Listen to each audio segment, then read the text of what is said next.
Welcome to exam सहपाठी। आज के इस समसामयिक घटनाओं और सामान्य ज्ञान का हम लोग कौन सा सीरीज कर रहे हैं, ये है हमारा 14th सीरीज। ठीक है, इसमें हम लोग क्या करते हैं, करंट अफेयर्स और जनरल नॉलेज के महत्वपूर्ण प्रश्नों का रिवीजन करते हैं। तो आइए इसको स्टार्ट करते हैं। राष्ट्रीय मानवाधिकार आयोग के वर्तमान अध्यक्ष कौन है? तो राष्ट्रीय मानवाधिकार आयोग के जो वर्तमान अध्यक्ष हैं, इनका नाम है अरुण कुमार मिश्रा। ओके। आरपीएफ के द्वारा प्रारंभ मिशन अमानत का उद्देश्य क्या है? तो मिशन अमानत जो है किसने स्टार्ट किया था? रेलवे सिक्योरिटी फोर्स ने, रेलवे प्रोटेक्शन फोर्स ने। ठीक है ना। और इसको क्या कहते हैं? आरपीएफ बोलते हैं। और ये किससे संबंधित था? यात्रियों के जो सामान खो जाते हैं उनको वापस करने से संबंधित था। ठीक है, कौन सा मिशन है? मिशन अमानत। नेक्स्ट हमारा बजट 2022-23 में कितने वंदे ट्रेन जो है वंदे भारत ट्रेन स्टार्ट करने की घोषणा की गई है? तो मिशन 2022-23 में वंदे भारत ट्रेन आपकी कितनी स्टार्ट की जाएंगी? 400 वंदे भारत ट्रेनों को स्टार्ट करने की घोषणा की गई है। एक स्टेशन एक उत्पाद का संबंध किस मंत्रालय से है? तो एक स्टेशन एक उत्पाद का संबंध आपके रेलवे मंत्रालय से है। ठीक है, यानी कि हर स्टेशन के लिए एक उत्पाद को ये निश्चित करेंगे। रेलवे बोर्ड के वर्तमान सीईओ कौन है? तो रेलवे बोर्ड के वर्तमान सीईओ, इनकी जनवरी में नियुक्ति हुई है, इनका नाम है विनय कुमार त्रिपाठी। वर्तमान में रेल मंत्री कौन है? तो रेल मंत्री आप सबको पता होना चाहिए कि अश्वनी वैष्णव जो है ये आपके वर्तमान में रेल मंत्री हैं। ठीक है ना। पहले आपके पीयूष गोयल थे, लेकिन अब वर्तमान में अश्विनी वैष्णव है। प्रलय मिसाइल किस तरह की मिसाइल है? अगर आपसे पूछ लिया जाए तो ये प्रलय मिसाइल जो है इसका हाल ही में परीक्षण किया गया था। तो ये आपकी सतह से सतह पर मार करने वाली मिसाइल है। ठीक है, यानी कि सतह से सतह पर ही ये मार कर सकती है। 32वें टोक्यो ओलंपिक 2020 में रवि दहिया ने कुश्ती में कौन सा पदक जीता? तो रवि दहिया कुश्ती खेल से संबंधित है।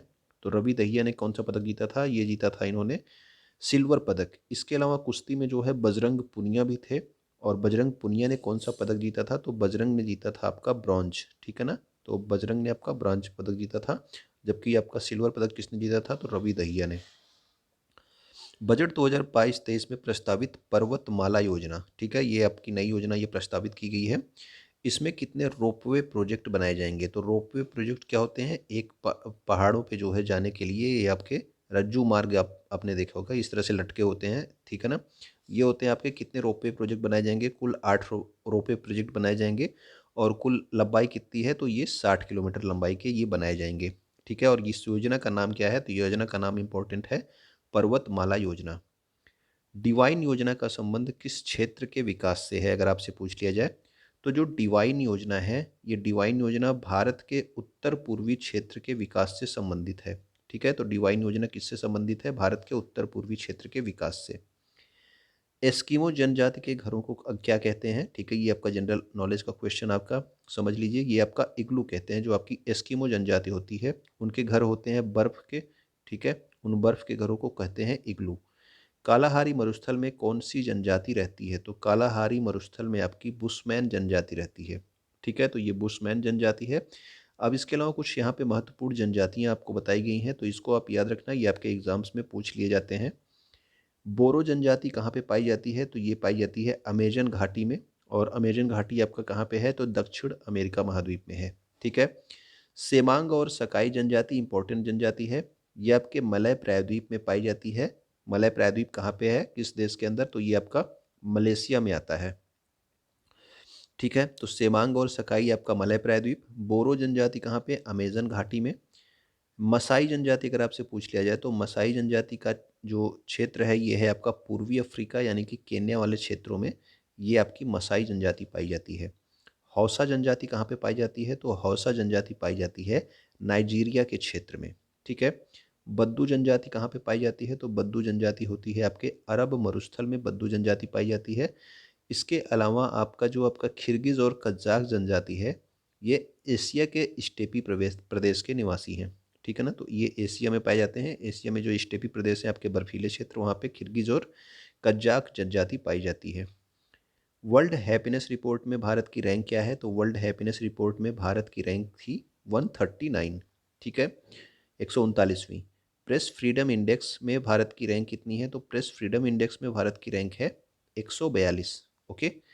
और अब इसके अलावा जो है कि आपका इंपॉर्टेंट है आपका विश्व भूखमरी सूचकांक, वर्ल्ड हंगर इंडेक्स। तो वर्ल्ड हंगर इंडेक्स में भारत की रैंक क्या है? तो वो आपकी है 101वीं, ठीक है। तो खुशहाली रिपोर्ट में 139, प्रेस फ्रीडम में आपका यानी कि प्रेस की स्वतंत्रता में आपका 142 और आपका विश्व भुखमरी सूचकांक में भारत की रैंक क्या है? 101।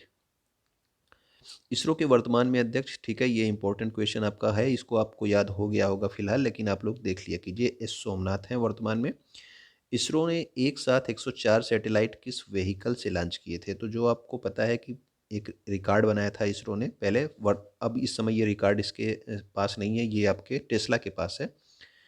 टेस्ला नहीं, क्या कहते हैं उसको, जिनका, हाँ, एलॉन मस्क की कंपनी है, ठीक है ना, उनके पास है। PSLV C-37 से इसरो ने 104 जो है सैटेलाइट्स लॉन्च किए थे, ठीक है। उस व्हीकल का नाम था PSLV C-37। इसरो द्वारा लॉन्च किया गया अमेजोनिया उपग्रह किस देश से संबंधित था? तो अमेजोनिया उपग्रह संबंधित था आपका ब्राज़ील देश से, और इसको लॉन्च किया गया था PSLV C-51 के साथ। इसके साथ जो PSLV C-51 से अमेजोनिया उपग्रह लॉन्च किया था, उसी समय भारत ने जो है आपके समुद्री क्षेत्रों पर नज़र रखने के लिए अपना भी एक जो है उपग्रह लॉन्च किया था, जिसका नाम क्या था? तो इसका नाम था सिंधु क्षेत्र करके था, ठीक है ना। तो सिंधु क्षेत्र करके था, तो ये आपका भारत ने लॉन्च किया था। ट्यूलिप गार्डन कहाँ पर स्थित है? तो ट्यूलिप गार्डन आपका कहाँ पे स्थित है? ये आपके जम्मू कश्मीर में है। अगर आपसे पूछ लिया जाए कि फूलों की घाटी, ठीक है, फूलों की घाटी जो है कहाँ पे स्थित है, तो आप लोग कमेंट करके बताना कि फूलों की घाटी जो है ये कहाँ पे स्थित है, ठीक है। ट्यूलिप गार्डन कहाँ है? जम्मू कश्मीर में। जम्मू कश्मीर में चलाई गई प्रोजेक्ट 75 योजना किससे संबंधित है? तो एक तो याद रखना कि प्रोजेक्ट 75 योजना पिछले वर्ष चलाई गई थी, कहाँ पे? जम्मू कश्मीर में।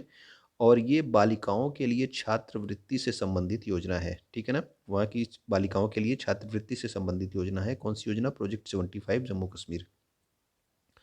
अब कुछ त्यौहार देख लेते हैं और उनके राज्य देख लेते हैं। तो हरेली त्यौहार कहाँ पे मनाया जाता है? ये मनाया जाता है छत्तीसगढ़ में। हरेला त्यौहार कहाँ पे मनाया जाता है? तो ये होता है उत्तराखंड में, ठीक है ना। तो इनमें आपका अंतर है, तो आप ध्यान रखिएगा। हरेली आपका छत्तीसगढ़, हरेला कहाँ पे? उत्तराखंड।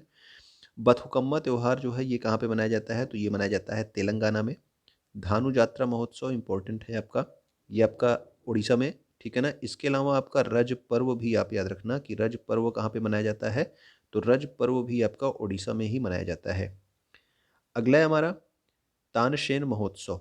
तानसेन महोत्सव और तानसेन नाम से पुरस्कार भी दिया जाता है, कालिदास के नाम से पुरस्कार पुरस्कार दिया जाता है, किस राज्य में? तो ये आपके मध्य प्रदेश के राज्य में। मकर विलक्कू त्यौहार ये मनाया जाता है आपका केरल में, ठीक है, सबरीवाला मंदिर है वहाँ पे। मकर विलक्कू त्यौहार केरल। थाई पुसम त्यौहार तमिलनाडु का इंपॉर्टेंट त्यौहार है, ये भी आप याद रखना। सिग्मो फेस्टिवल आपके एग्जाम में कई बार पूछा गया है, ये आप जरूर ध्यान रखना, ये गोवा का त्यौहार है। 10 फरवरी के जो है महत्वपूर्ण करंट अफेयर्स देख लेते हैं। मानव तस्करी को रोकने के लिए ऑपरेशन आहट किसके द्वारा आरंभ किया गया? तो ऑपरेशन आहट का संबंध किससे है? याद रखना, मतलब इसका उद्देश्य क्या है? इसका उद्देश्य मानव तस्करी को रोकना, और इसको स्टार्ट किया गया किसके द्वारा? तो रेलवे सुरक्षा बल यानी कि आपका रेलवे प्रोटेक्शन फोर्स RPF के द्वारा इसको स्टार्ट किया गया। अभी आपको बताया गया था मिशन अमानत, ठीक है ना। अमानत, मिशन अमानत किससे संबंधित है? अभी आपको बताया गया कुछ देर पहले, आप लोग कमेंट करके बताना अगर आप यहाँ तक देख रहे हो तो। ओके। कहाँ पर दुनिया का सबसे बड़ा इग्लू कैफ़े खोला गया? तो इग्लू कैफ़े आपका पूरा बर्फ़ का बना हुआ है, ठीक है ना। ये दुनिया का सबसे बड़ा जो है बर्फ़ का कैफ़े बनाया गया है, तो ये कहाँ पे है? गुलमर्ग जम्मू कश्मीर में, ठीक। तो गुलमर्ग जम्मू कश्मीर में दुनिया का सबसे बड़ा इग्लू कैफ़े खोला गया है। किस प्रदेश में कंचोथ उत्सव मनाया गया? तो कंचोथ उत्सव जो है ये आप लोग जानते हैं, ये आपका होता है करवा चौथ, ठीक है ना। ये मनाया गया कहाँ पे? जम्मू कश्मीर में मनाया गया अभी जो है, ठीक है। वैश्विक डिजिटल कौशल सूचकांक, ये आपका नया सूचकांक आया है, डिजिटल कौशल सूचकांक है 2022 में। इसमें भारत की रैंक क्या है? तो भारत इसमें किस नंबर पे है? पहले नंबर पे है। ओके। तो वैश्विक डिजिटल कौशल सूचकांक 2022 में भारत की रैंक क्या है? प्रथम। 14 से 18 फरवरी 2022 तक RBI के द्वारा क्या आयोजित किया गया? ये आयोजित किया गया वित्तीय साक्षरता सप्ताह, ठीक है। वित्तीय साक्षरता सप्ताह बनाया गया किसके द्वारा? RBI के द्वारा। कब से कब तक? 14 से 18 फरवरी तक। और इसकी थीम क्या थी? तो थीम है इसकी गो डिजिटल गो सिक्योर, ठीक है ना। डिजिटल रहो और क्या रहो? सिक्योर रहे, आप सुरक्षित भी रहो। 14 फरवरी 2022 को इसरो EOS-04 उपग्रह किस प्रक्षेपण यान से लॉन्च करेगा? तो ये आप याद रखना, EOS-04 जो है एक नया उपग्रह इसरो लॉन्च करने जा रहा है, और ये कब लॉन्च करेगा? 14 फरवरी 2022 को।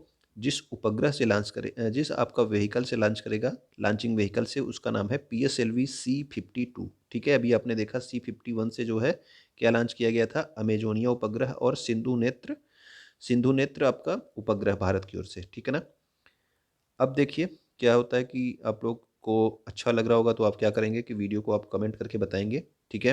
वीडियो आप शेयर कर सकते हैं, वीडियो लाइक कर सकते हैं। अगर आप यहाँ तक देख रहे हो तो आपको बहुत बहुत धन्यवाद।